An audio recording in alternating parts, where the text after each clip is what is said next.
Irving! Where did you come from? I don't know. What are we doing out here?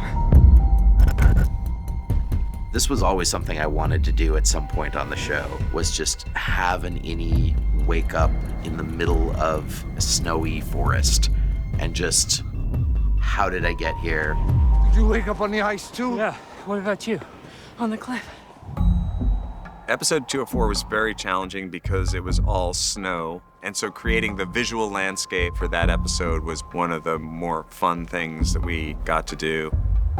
We all had so much fun filming that episode. We were in the wilderness together, and it was such a breath of fresh air to go from being in an office with sort of pharmaceutical lighting to just like the wide open expansiveness of nature. And we had a real, true, wild experience.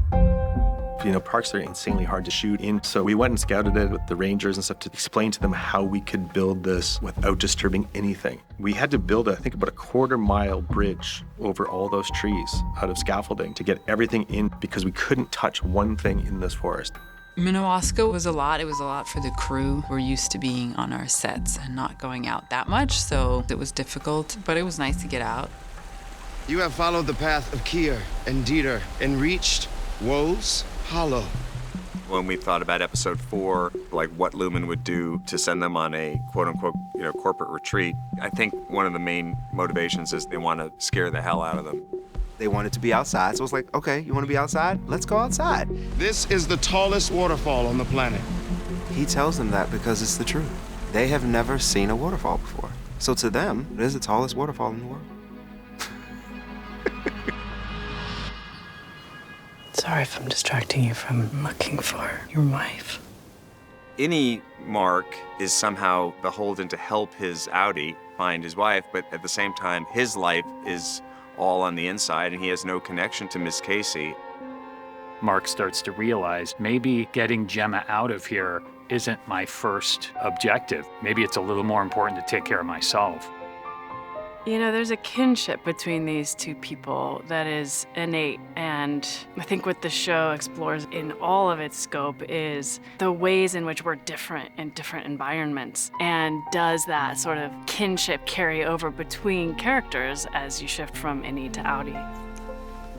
In many ways, season 1 was about childhood, and season 2 is about adolescence, because the characters are starting to get a sense of themselves and valuing their independence over their outies. And of course, one big part of life for a lot of people is having a first romantic experience. Those sort of clumsy initial steps at figuring out who you are as an adult and as a person.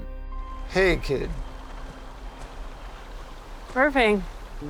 Irving questions who Helly is and is willing to expose that, I think because he has a little less to lose, because his life is so much more empty without Bert there. What we learn is that Helena has been posing as Helly since they came back. It's a really tricky thing that Britt had to do, being Helena pretending to be Helly, and she really didn't want to tip it so the audience could see what was going on. But I think Britt's performance is incredible in that you don't doubt for a second that it's Helly, but then if you go back and rewatch it, you're going to see all kinds of things that are only perceptible to someone who knows. Who would have the power to send their outie to the severed floor? I'm sorry. No, Irving! We've gotten this huge reveal with Helly, but in doing that, Irving may have taken himself off the game board. What the fallout of that is going to be for Helly and for Irving especially is huge. May Kier's mercy follow you into the eternal dark.